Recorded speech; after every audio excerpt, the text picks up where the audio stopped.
Hola, muy buenas tardes. Bienvenido a una clase más de física. Hoy día veremos lo que son las leyes de Kepler. Específicamente vamos a ver lo que es astronomía hoy día. Y por objetivo tenemos formular y fundamentar predicciones en base a conocimientos científicos de las leyes de Kepler, basándonos en un pensamiento reflexivo y crítico. ¿Ya?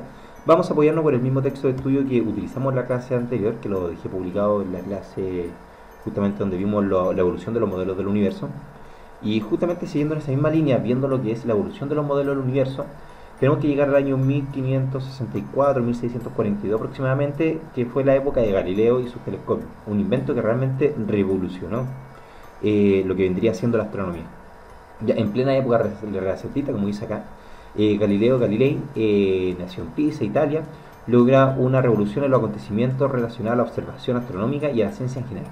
Por medio de la observación con su telescopio comenzó a desarrollar una serie de escritos y críticas a los modelos desarrollados por Ptolomeo y Copérnico. Recuerden de que hasta la época los modelos vigentes eran el modelo geocéntrico y después el modelo heliocéntrico. Eh, por lo tanto, el señor Galileo Galilei trató de ir más allá, no solamente del pensamiento, sino que pasó a la observación, ¿ya? Porque los demás observaban, sí, bien, pero lo hacían simplemente a ojo descubierto, es decir, con sus simples ojos. En cambio, Galileo Galilei fue un revolucionario porque inventó el telescopio, ¿ya? En 1609 Galileo construyó el primer telescopio que muestra imágenes de derechas y 6 veces su tamaño original. Ya, o sea, es como un zoom por 6. ¿Qué tanto ayudó eso? Bueno, eh, permitió, bueno, Galileo plantea que la Vía Láctea, tan observada por los antiguos griegos, el griego está compuesta por millones de estrellas, contraponiéndose totalmente al pensamiento aristotélico de la época. ¿Cómo crees que reaccionaron las autoridades religiosas y políticas de la época ante esta afirmación? Bueno, lo primero era morir como todo científico que pensaba aquello, eh, pero la diferencia es que Galileo tenía evidencia, tenía un telescopio. Por lo tanto, fue un poquito mucho revolucionario. De hecho, las cuatro lunas o satélites de Júpiter fueron vistas por Galileo el 7 de enero de 1610 inicialmente. Galileo las denominó Júpiter 1, 2, 3 y 4, en orden de su cercanía al planeta, pero sus nombres actuales se les acabó dando los astrónomos Simon Marius en otra obra, Mandus Labialis, unos años más tarde. Ya es decir, otro astrónomo que hizo observaciones también en base a los conocimientos de Galileo. ¿Ya? Y luego de esto, luego de este revolucionario descubrimiento, aparece Kepler. ¿Ya? Al mismo tiempo que Galileo, Kepler investigaba los cielos con su telescopio. El alemán Johann Kepler, alumno y asistente de Tycho Brahe, estaba investigándolo con su mente. En el modelo de Copérnico los planetas giraban en órbitas circulares en torno al Sol. La idea era conocida por Kepler, pero necesitaba comprobarlo con datos reales.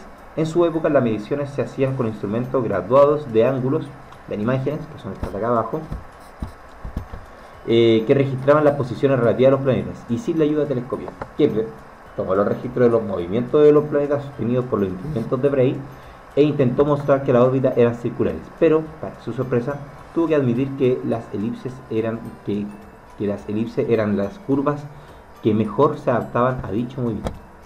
¿Ya? Y ahí aparece Kepler con sus famosas leyes. ¿Ya?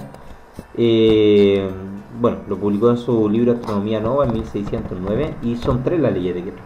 La primera ley de Kepler, ya hace referencia a lo que está acá abajo, es simple. Esta es la primera ley de Kepler. Ya, eso que está ahí. Todos los planetas describen órbitas elípticas en torno al Sol. Esa es la primera ley de Kepler. Una elipse es esto que estamos viendo acá en rojo, es una circunferencia un poco achatada que tiene dos focos, un foco 1 y un foco 2. Lo que establece esta ley es que el Sol está situado en uno de esos focos, ¿ya? Es decir, el Sol, lo conocemos, está situado en el foco de esta elipse. Y hay otro foco que no es ocupado por nadie, ¿ya? Y ahí tenemos la órbita del planeta. El planeta pasa por su afelio y por un perihelio. Afelio, para que lo sepan, es la distancia más lejana entre el planeta y el Sol. Y perihelio es la más cercana. ¿Ya? Vamos a tener un radio mínimo y un radio máximo. Veamos esto en una simulación para que lo entendamos. ¿Ya? Tenemos al planeta. Esta no. esta simulación. Tenemos al planeta, tenemos al Sol, tenemos al Star, y vamos a ver que la órbita que está describiendo el planeta, indicado con una trayectoria rosada, es elíptica, y el Sol está en uno de esos focos, no está en el centro. Ustedes dirán, ya, pero esto es prácticamente una circunferencia. El tema es el siguiente, de que la elipse que forman los planetas es casi una circunferencia, ¿ya? Se los voy a explicar enseguida, ¿ya? Veamos. Vamos a tener la elipse con esas características. La Tierra, el planeta Tierra, gira en torno a una elipse alrededor del Sol. Todos los planetas lo hacen, ¿ya? Marte, Mercurio, Júpiter, Saturno, todos los planetas giran en torno a una elipse alrededor del Sol, ¿ya? Pero una elipse tiene una cosa que se le llama excentricidad, ¿ya? Ahí está el nombre, el valor de la excentricidad, y de hecho acá tenemos cómo se calcula dicha excentricidad. Tenemos un foco, otro foco, y ahí está la órbita del planeta. La división, ¿ya? El cociente, ¿ya? Entre C y el semieje mayor, que es la distancia que hay desde el centro al lugar más largo, ¿ya? Es decir, al afelio, esa división se denomina excentricidad, ¿ya? Por lo tanto, ustedes deberán entender que mientras yo tengo, supongamos, una elipse bien estirada, disculpen los feos de la elipse, mientras yo tengo, parece que acá podía hacer una, vez veamos, no tengo, ya, mientras yo tengo una elipse bien más estirada, ya, ahí está el centro, me quedo media labiada. Si la elipse está muy estirada, esa división me va a dar un número más grande, ¿ya? Versus una elipse que no está tan estirada, ¿ya? Podríamos decir que ahí va a estar un foco, otro foco, por lo tanto el número va a ser pequeño, porque acá ese semieje es pequeño. Entonces, al ser pequeño ese número, grande esto, el número va a ser más chico de lo que es acá. Entonces, en una elipse, mientras más estirada está la elipse, más grande es la excentricidad. Y mientras menos estirada está la elipse, su excentricidad es más pequeña. Una circunferencia tiene una excentricidad que es cero. ¿Ya? Si yo hago una circunferencia, su excentricidad es cero porque no tiene focos. O sea, los dos focos están en el centro. Entonces me va a quedar me va a quedar C dividido en A, como lo mostraban delante, donde C va a ser 0 y A va a ser el radio, ¿ya? Y 0 dividido en radio es 0. Cuando una elipse se acerca a 0, quiere decir que más se parece a una circunferencia. Y el dato importante acá es que si yo busco la excentricidad de los planetas, ¿ya? Por ejemplo, me da que la Tierra, no sé si lo alcanzan a ver ahí, déjenme correr esto un poquitito más acá. Me da que la Tierra tiene, ahí está, la Tierra tiene una excentricidad de 0,0167, ¿ya? Tritón, que es una luna, casi 0. Venus, miren la excentricidad, Neptuno, ¿ya? Es decir, los planetas tienen una excentricidad bajísima, por lo tanto son casi una circunferencia, ¿ya? Son casi una circunferencia. Veamos, ajustemos esta pizarra nuevamente.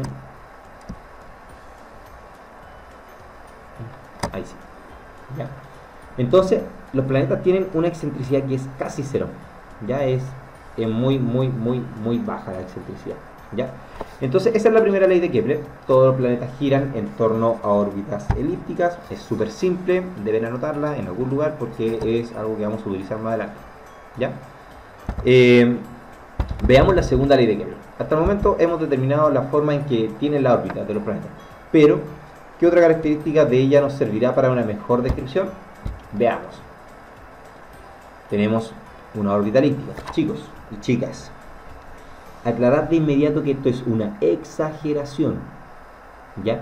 Y es una exageración para poder explicarlo, ¿ya? Es una exageración que nos va a permitir justamente poder entender esto. Pero las órbitas no son así, ya nunca vamos a pasar tan cerca del Sol, ¿ya? En nuestra órbita el Sol es un puntito simplemente y nada más que eso, ¿ya?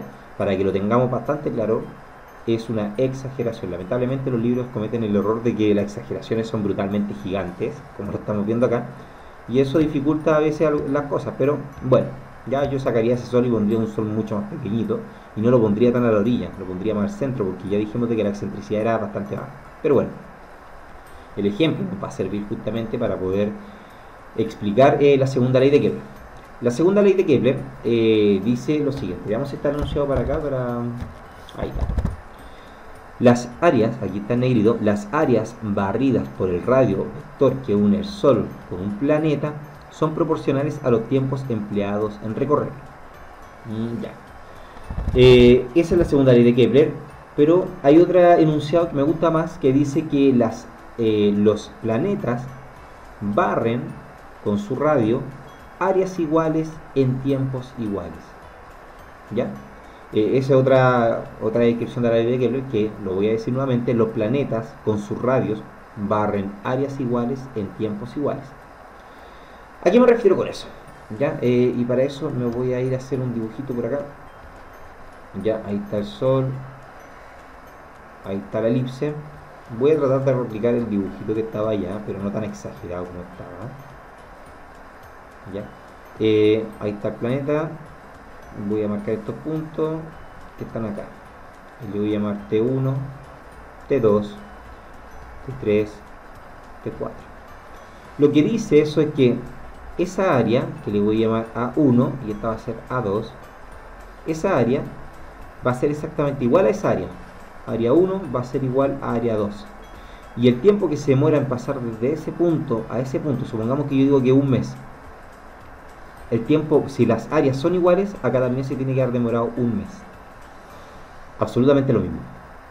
Ya, eso quiere decir que si me voy al ejercicio, si se dan cuenta, si yo veo esta distancia, esa distancia que recorrí ahí es menor a la distancia que recorrí acá. Por lo tanto, esto tiene una implicancia bastante importante. Y la implicancia es que, al ocurrir esto, por acá va a ir más lento y por acá va a ir más rápido. ¿Ya? Eso es lo que va a ocurrir. Entonces, de esta ley se deduce algo súper importante que vendría siendo ya una formulación matemática, que es lo que está acá. ¿Ya? Ahí está lo que yo decía antes. Si T1 y T2, la variación del tiempo 1 y la variación del tiempo 2 son iguales, entonces la área 1 y la área 2 son iguales. Esto implica que el planeta se mueve más rápido en el arco A1 que en el arco A2. Los arcos, eso es a lo que me refería delante. Eso es un arco y eso acá es un arco. Es decir, si yo tengo el Sol ahí, voy a tener el planeta que va por acá lento, ¿ya? Y cuando va pasando al Sol va más rápido y después va lento y después cuando va pasando por acá va más rápido y así, ¿ya? Y eso pasa con todos los planetas, pero al ser casi una elipse la diferencia de velocidad no es tanta, por si acaso, ¿ya? Es bastante poca, bueno, es harta en términos humanos, pero astronómicamente es poca, ¿ya? Por si acaso. Y eso es lo que va a pasar con las elipses. Y de ahí surge esta formulita que está acá, que es muy, muy importante, que velocidad 1 por radio 1 es igual a velocidad 2 por radio 2. ¿Ya? Entonces voy a anotar eso por acá arriba, de que velocidad 1, bueno, acá abajo voy a bajar simplemente. Velocidad 1 es por radio 1 es igual a velocidad 2 multiplicada por el radio 2. ¿Ya? Esta es la fórmula de la ley de Kepler. De la segunda ley de Kepler. Ya, esto es la segunda ley de Kepler. Segunda. ¿Ya? Todo esto se deduce de la segunda ley de Kepler. ¿Ya? Ok, entonces, tenemos dos leyes de Kepler. ¿Ya? Y tenemos una tercera ley de Kepler. ¿Ya? Ahora, algo súper importante que aclarar antes de pasar a la tercera ley de Kepler es de que todos los planetas y satélites se mueven bajo estas leyes, ¿ya? La Luna también lo hace de esta manera, es decir, cuando la Tierra gira alrededor del Sol, podemos ver que la Luna también está girando alrededor de la Tierra y la Luna gira alrededor del Sol también. ¿Ya? Veámoslo cómo sería. Vamos a ponerle play acá, vamos a dejar la Luna y vamos a ver que dejen No, ese no. Tampoco. Ahí está. Que dejen una imagen de su trayectoria.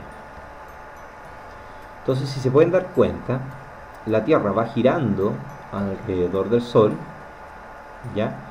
Y justamente la Luna va girando alrededor de la Tierra, ¿ya? Esta es una simulación en la cual podemos hacer cosas bastante interesantes, como por ejemplo aumentar la masa del Sol. ¿Qué pasa si de repente el Sol engorda?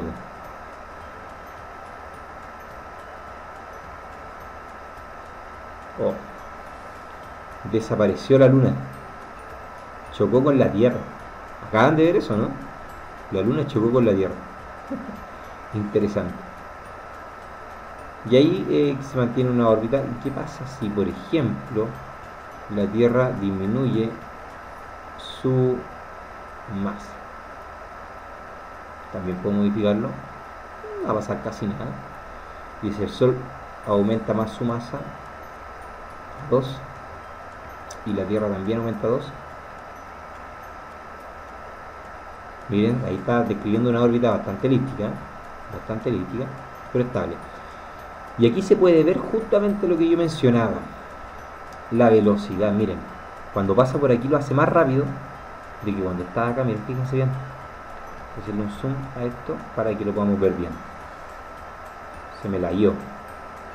Ahí está. Y podemos ver el vector velocidad. Ese es el vector velocidad. Pero para ver eso me voy a tener que alejar un poquito, ¿ya? Cuando va a pasar por acá, el vector velocidad es mucho más grande. Miren, fíjense bien. De hecho es tan grande que sale de la pantalla. Aquí no me puedo alejar más. Se volvió a la guiar. Esperemos a que se recupere. Pero justamente cuando pasa cerca del Sol, la velocidad aumenta. Ese vector, esa flechita que vemos ahí con la letra B, indica el vector velocidad. Mientras más grande es porque la velocidad es mayor, y está indicando simplemente hacia dónde apunta la velocidad, ¿ya? Y cuando se aleja, está pasando justamente por la parte más lejana al Sol y la velocidad disminuye, ¿ya? Y lo podemos ver ahí justamente, ¿ya? Bueno, podemos resetear la simulación. Podemos hacer una órbita de... Bueno, una simulación de estas tres cosas, o de lo que vendría siendo la Luna, ¿ya? Podemos preguntarnos qué pasa si la Luna disminuye su tamaño. Ya va a disminuir su masa. ¿Qué ocurre? ¿Qué va a ocurrir si la Tierra aumenta su tamaño? ¿Ya? Y ahí se puede ver exactamente el mismo ejemplo que mencionaba antes. Es decir, estamos viendo cómo cuando se aleja la Luna, ¿cómo se llamaba eso? Perihelio, afelio. Veámoslo. Aquí está, afelio la parte más larga, perihelio la parte más cercana, ¿ya? Cuando pasa por su afelio, está justamente pasando más lento, y cuando pasa por su perihelio lo está haciendo mucho más rápido, ¿ya? Aquí se puede observar justamente eso. Puedo poner la trayectoria para que la podamos ver, y vamos a ver la gravedad, cómo actúa la gravedad entre los planetas, ¿ya? Recuerden que la gravedad es una cosa mutua, ambos generan gravedad uno hacia el otro y es igual la que genera el uno hacia otro, ¿ya? Ahí vemos como la órbita levemente está cambiando. Si se dan cuenta, la órbita está modificándose, ya no va escribiéndose una sobre otra, y podemos ver muchas cosas más. Ya estas simulaciones son bastante entretenidas. Les voy a dejar ambas simulaciones que acabo de utilizar en la descripción del video, para que así puedan ustedes meterse acá y jugar un rato, ver cómo funciona. Sí o sí, para ambas simulaciones tienen que tener instalado, por si acaso no les funciona, tienen que tener instalado Java, pero cuando no me funciona, el mismo programa aparece acá un aviso, dice que debo instalar Java, y me mande directamente a la página y es gratis, ¿ya?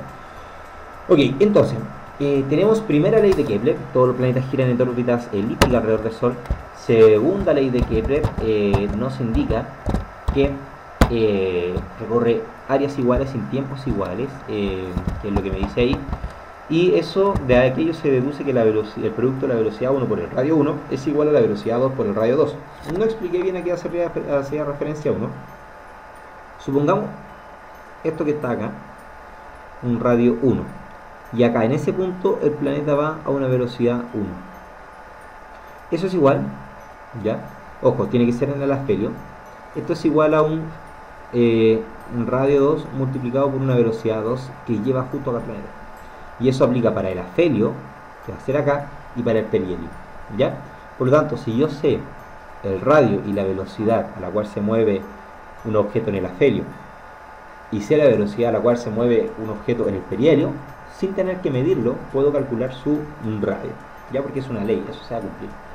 Y la tercera ley de Kepler, que es un poquito impopular, ya es un poquito impopular porque no es tan, hago referencia a que no es popular justamente, es porque es una aproximación a lo que es realmente.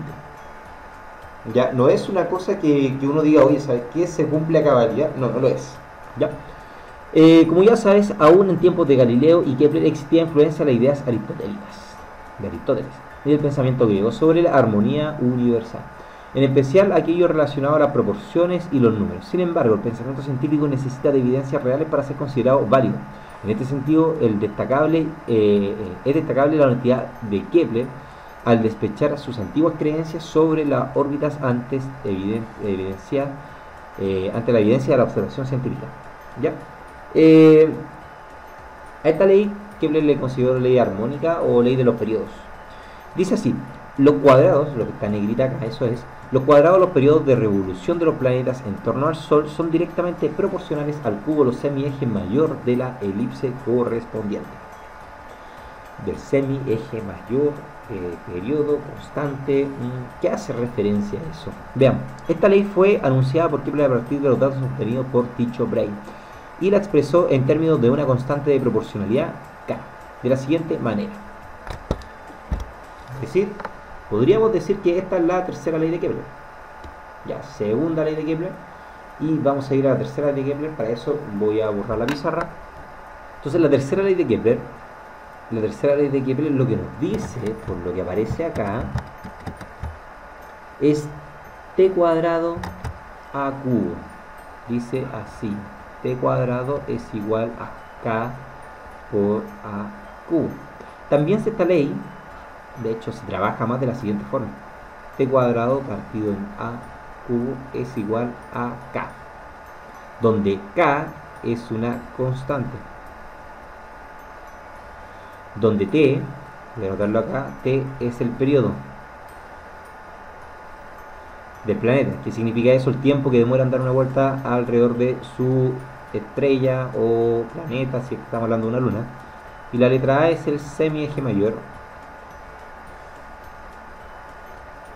que puede ser aproximado, esto de acá puede ser aproximado al radio promedio. ¿Ya? Puede ser aproximado, ojo, a veces sirve, a veces no sirve, pero generalmente se usa, ¿ya? Y lo otro es el semieje mayor. A ver, ¿a qué hacía referencia esto? Vamos a un ejemplo concreto para poder entender aquello. ¿Ya? Veamos así. Dice: a partir de la tabla, responde las preguntas. Calcula el cociente entre el periodo t cuadrado a cubo para cada uno de los planetas del sistema solar. ¿Ya? Es decir, yo lo que tengo acá es una tabla del planeta Mercurio, Venus, Tierra, Marte. Ese es el periodo en años. Y ese es el semieje mayor A multiplicado por 10 elevado a 6. ¿Ya? Y nos piden calcular justamente el cociente, es decir, la división del periodo al cuadrado. Y eso es justamente lo que yo tengo escrito acá. Eso. Me están pidiendo calcular t cuadrado partido en a cubo para cada uno de aquellos planetas. Lo vamos a hacer y se van a dar cuenta a qué se refería Kepler con esta ley. ¿Ya? Vamos a ello. Mercurio, entonces vamos a anotar acá Mercurio, y dice así: 0,24 Mercurio. Entonces, el periodo de Mercurio es 0,24 años. Esto va a ser años. Años. Y esto va a ir al cuadrado dividido en el semieje mayor al cubo, es decir, 58,05 por 10 elevado a 6. ¿Saben qué? Voy a hacer algo, no le voy a poner la unidad de medida años porque o si no se van a enredar mucho, ¿ya? y acá lo que me importa es la constante que va a aparecer, ¿ya? Entonces me sale acá que es 58,05, 58,05, 58,05 por 10 elevado a 6, ¿ya? Y este es al cubo, ¿ya? Algo súper importante a tener en consideración acá, que cada uno de estos números está multiplicado por 10 elevado a 6 por si acaso, ya cada uno de ellos, 10 elevado a 6 kilómetros, ya por lo tanto estamos hablando de que Mercurio, por ejemplo, está a 58 millones de kilómetros del Sol, esto está a 108 millones, la Tierra a 150 millones de kilómetros y Marte a 228 millones de kilómetros, ¿ya? Siempre la mayoría de la gente piensa de que Marte es el planeta más cercano a la Tierra, pero no lo es Venus por si acaso. Si se dan cuenta, pasamos más cerca de Venus que de Marte. Pero bueno, son cosas que vamos a ir aprendiendo con el tiempo. Entonces, bueno, vamos a hacer eso, ¿ya? Voy a anotar todos, primero que todo, los voy a anotar y luego de eso vamos a continuar. Así que los voy a traspasar. Ok, ya los anoté todos, tengo ahí los datos de Mercurio, ocupé la fórmula, t cuadrado a cubo, y ahora lo único que debo hacer es tomar una calculadora y desarrollar aquello. Ya, entonces, veamos acá, 0,24, 0,24, esto lo llevo al cuadrado, me da un número bastante poco amigable, me da 0,0576, y el número que está abajo lo tengo que elevar al cubo, ¿ya? Uno lo hace por separado acá, o sea, podría hacerlo por separado, todo junto, veamos cómo sale todo junto mejor. Y da un número también bastante poco amigable, da un número con muchos decimales, 1,95, 1,956 por 10 elevado a 23, ¿ya? Generalmente uno no trabaja con kilómetros, uno trabaja con unidades de astronomía, que es lo que voy a explicar más rápido, ¿ya? Voy a adelantarme, voy a hacer todos los cálculos y volvemos cuando esté todos los cálculos hechos. Ok, ya tengo el cálculo hecho de Venus, el de la Tierra y el de Marte se lo dejo a ustedes de tarea, ¿ya? Háganlo ustedes, ¿ya? Debes hacerlo tú, ¿ya? Evidentemente todo lo de traspasar a tu cuaderno, pero quiero que lo hagas tú. Y ahora lo que voy a hacer es la división entre eso, ese número dividido con eso y después ese número dividido con ese. Vamos a ver cuánto nos da. Entonces lo que yo voy a hacer es, bueno, voy a dividir 0,0576 dividido, generalmente acá uno usa un paréntesis para poner todo el número que está abajo, 1,956 por 10 elevado a 23 y cierro paréntesis y me da 2,94, voy a poner el aproximado, es decir, no voy a escribir todo el decimal, me da 2,94 y esto tiene muchos decimales más, multiplicado por 10 a la menos 25. Veamos cuánto me da el de abajo, 0,3844 dividido, abro paréntesis, 1,275 por 10 elevado a 24, cierro paréntesis, y me da 3,01 por 10 elevado a la menos 25. Ustedes hagan estos dos y se van a dar cuenta de algo muy curioso, es que todos valen aproximadamente el mismo número. ¿Por qué me dieron distinto? Es decir, este es un 3,01, este es un 2,94. Los dos son aproximables a 3, si se dan cuenta, ¿ya? Ambos son aproximables a 3. El tema está en que acá esto tenía muchos decimales y yo lo corté, lo trunqué. Acá también tenía muchos decimales y también lo trunqué. Por lo tanto, si yo hubiese ocupado todos los decimales, me hubiese dado un número mucho más exacto entre uno y otro. Si ustedes hacen estos dos, se van a dar cuenta que también les va a dar aproximadamente 3.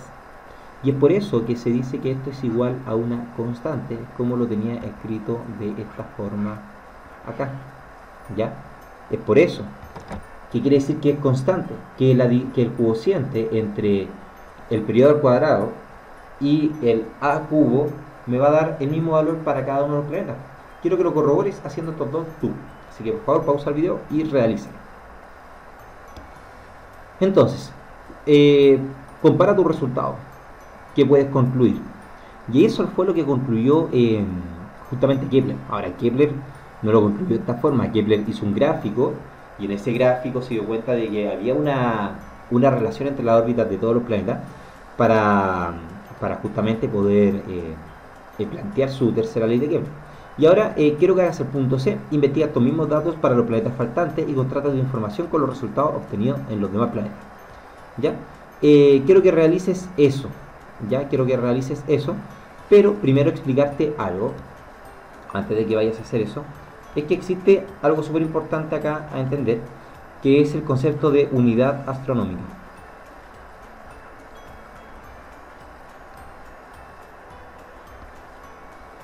Unidad astronómica. No que esta sea la unidad de astronomía. Esto se abrevia como UA, ¿ya?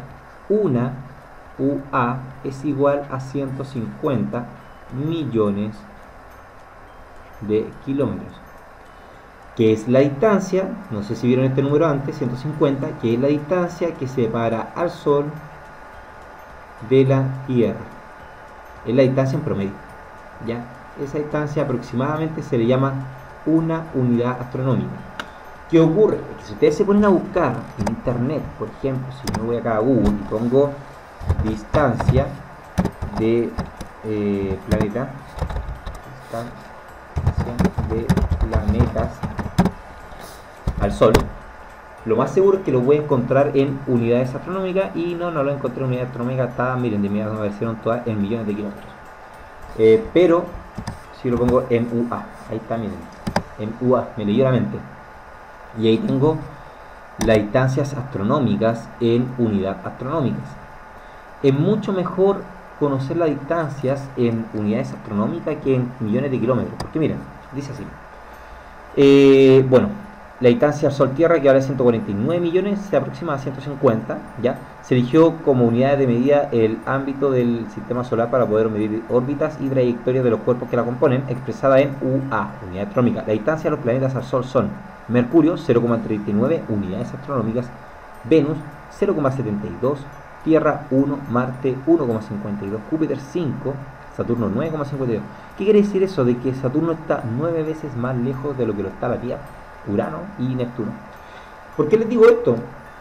Porque si se dieron cuenta, yo recién estuve ocupando el concepto de kilómetros, ¿ya? Y yo perfectamente podía haber ocupado unidades astronómicas, ¿ya? La ley de Kepler aplica con unidades astronómicas, sí aplica, ¿ya? Aplica. Por lo tanto, puedo ocupar unidades astronómicas en vez de poner la distancia en kilómetros, ¿ya? Así que les dejo esta actividad que está acá de tarea para la casa. Tienen que hacerla, y es importante de que realicen una tabla de esta forma, de la que está acá, y les pido por favor de que la realicen, le saquen una foto y me la envíen por Contract, por Classroom. Voy a habilitar un enlace de tarea justamente ahí por Classroom, para que tengan un plazo acorde para poder hacer esto, ¿ya? Así que eso, chicos, nos vemos en la próxima clase. Hasta luego.